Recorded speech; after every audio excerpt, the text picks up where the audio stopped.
Возьмите ручку между средним и безымянным пальцем. При этом длинная часть ручки направлена вниз. Это начальная позиция выполнения данного трюка. Первый этап. Учимся делать один оборот.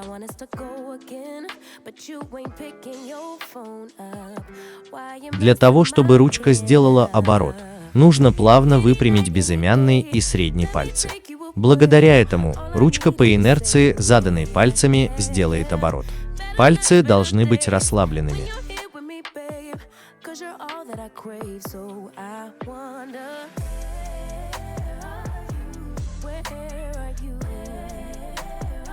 Второй этап. Учимся постоянному вращению. Для этого сделайте один оборот charge reverse. И когда ручка находится перпендикулярно вашим пальцам, поднимите средний палец, благодаря этому ручка сделает новый оборот.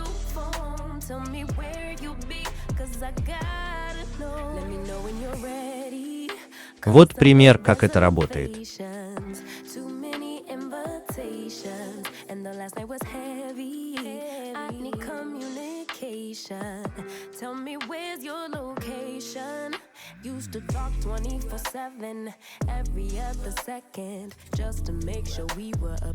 Вот так должны двигаться пальцы во время выполнения трюка.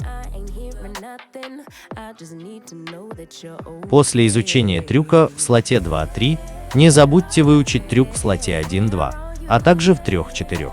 Это очень важно для дальнейшего развития в пенспиннинге. С практикой у вас все получится. Удачи в изучении!